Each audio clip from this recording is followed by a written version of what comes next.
Alright, hello everyone. How are you doing?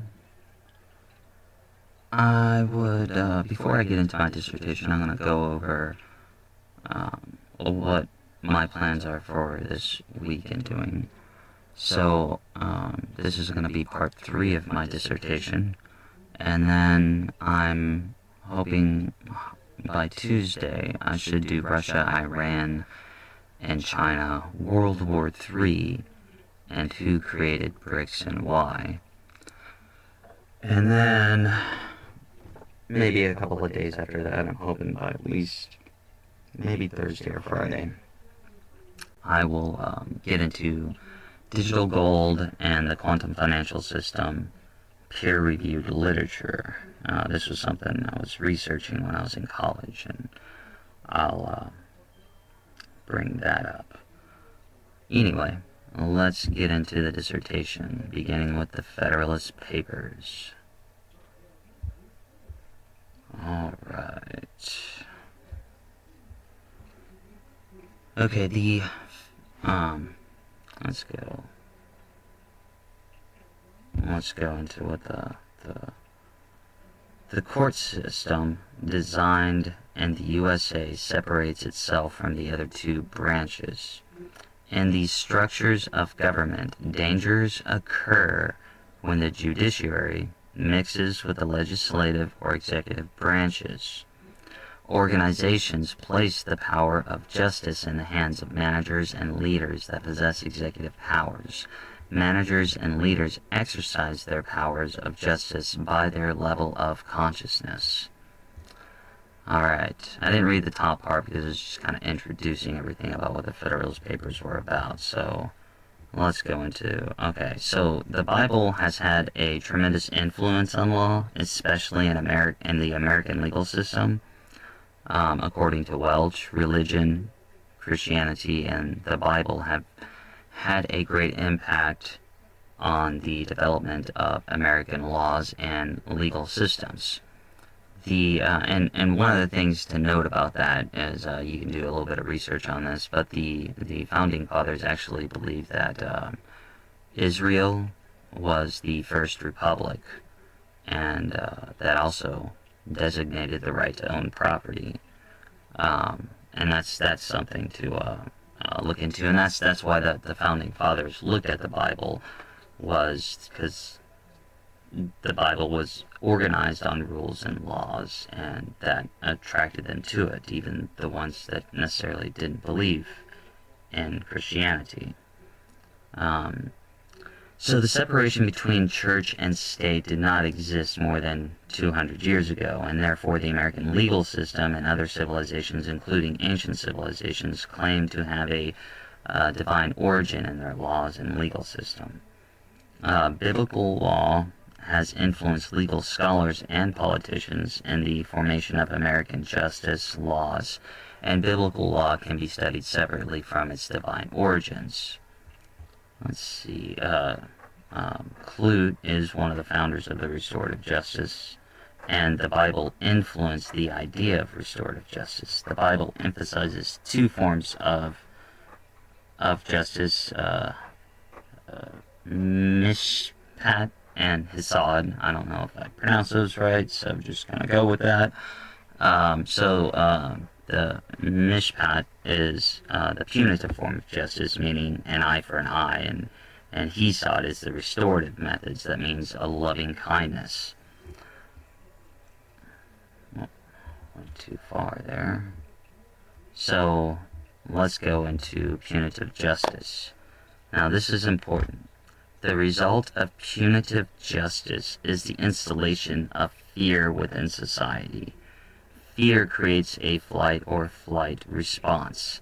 Cellular growth stops. Organizations cannot grow or advance with fear as the form of justice.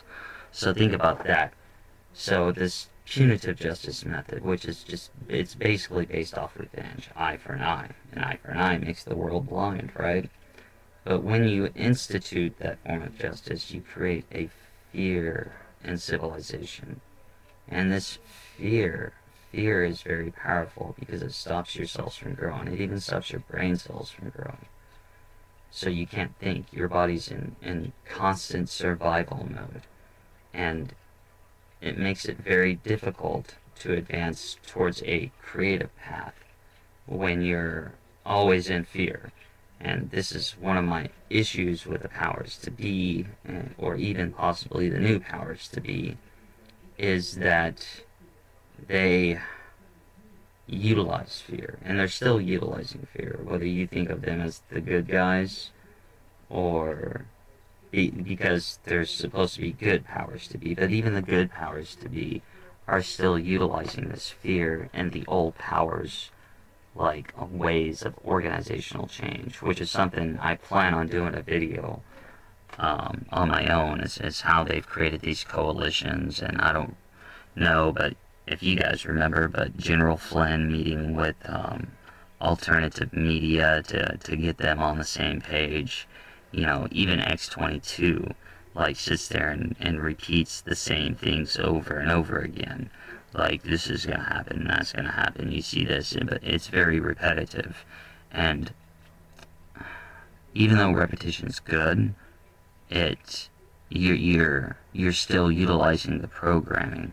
You're not advancing consciousness through creativity. And what people need is they need to be challenged a little bit through creative measures to advance their thinking. And this is where we're failing as a society, which goes back to this whole state of punitive punishment, because that's what's still going on. You know, you got the right and the left, you know, calling for the death of people. And that's not where we need to be. Life is precious. Even if you've done bad shit, I would more that people live with their consequences than just to see them killed off, because killing them off just means that they're going to come back here anyway, and they're going to have that same mindset. You got to get through and try to advance that consciousness level. And there are specific ways in which to do that. And I talk about it a little bit in here, but I'm also going to be talking more about that, because consciousness growth is what we really need. Okay, so in modern times, the United States has imposed rights that gave the appearance of protection over the state. The United States Bill of Rights was created to restrict the role of the state. According to Clute, as justice is seen to hinge on the state providing its case pursuant to the intricate rules of due process, the presumption of the accused innocence trumps truth, transparency, and trust. The punitive justice system becomes ineffective at creating a harmonious society. So, justice becomes about getting a result. Justice became about getting a result. Organizational justice does not care about the truth, transparency, and trust, but uses the organization's justice method to achieve the results of terminating employees that management believes are poor workers. Organizations failed to teach anything in their justice methods about creating a harmonious society within the organization. Unions utilize the criminal justice system as a method for punishment. Modern organizations utilized a progressive discipline system created in the 1930s by unions. The unions wanted to eliminate summary terminations and develop penalties that would protect employees from losing their job. The employees were not fully aware that their job was at risk. Justice becomes about vengeance. According to Grote, a former Frito-Lay manager, the progressive discipline system of unions led to miserable morale, excessive firings, and finally, the sabotage of Frito-Lay's products.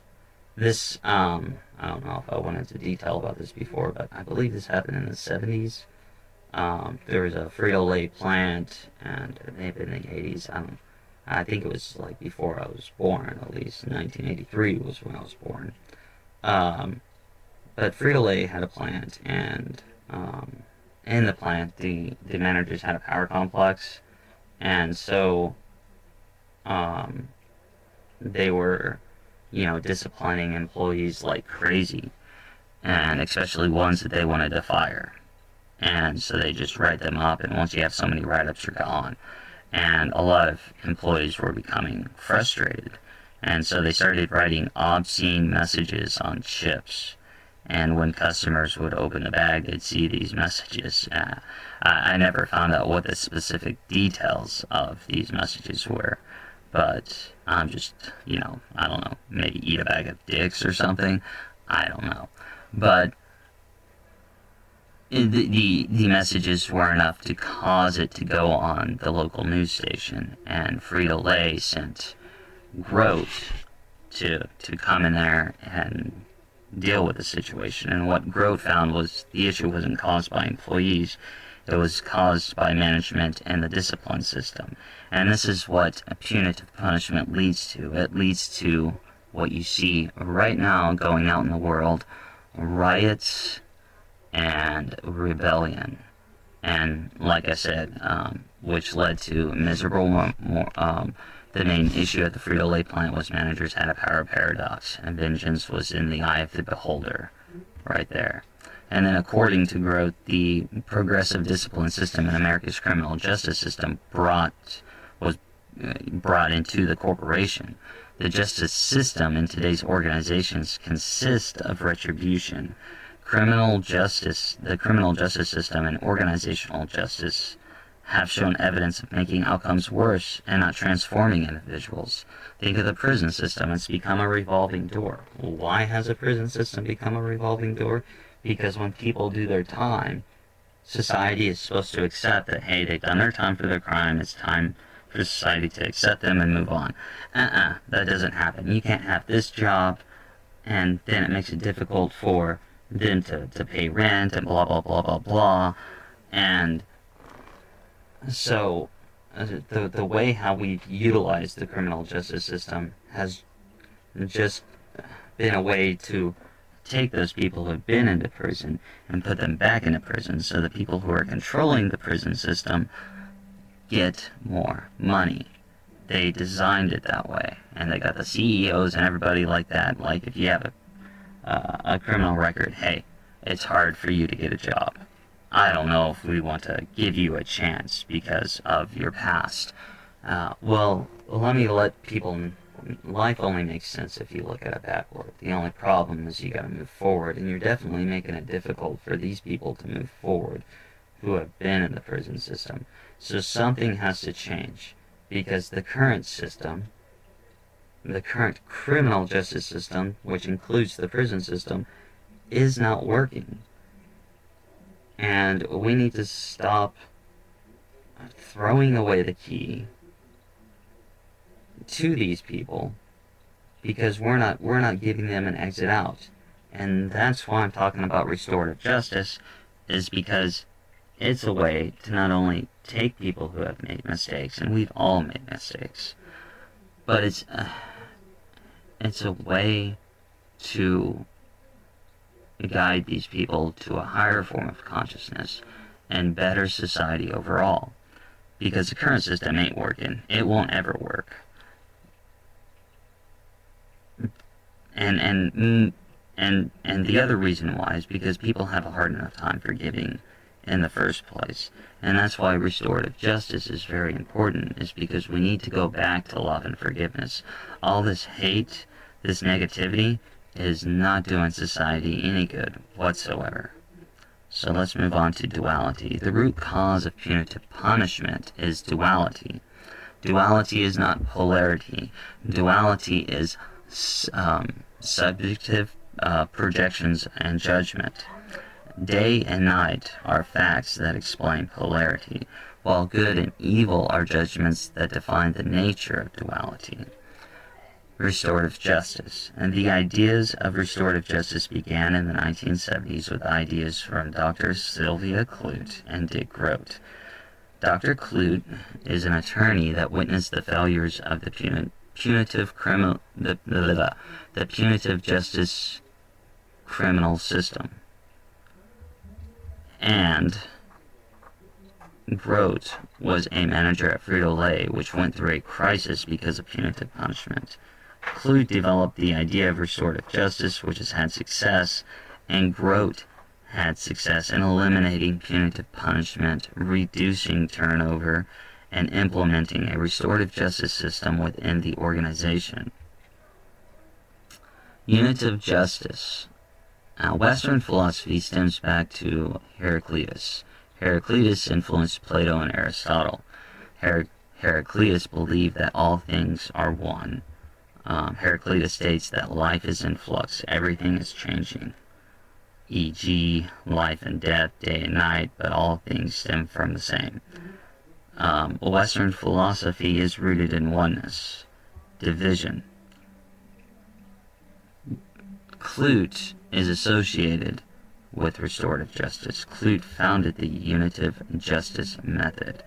Clute does know that restorative justice can be unitive justice, and we'll get more into unitive justice in a bit. It's basically the highest form of justice.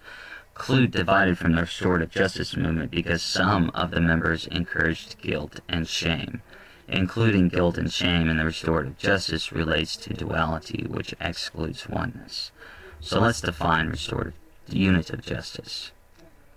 Unitive justice is the highest form of restorative justice.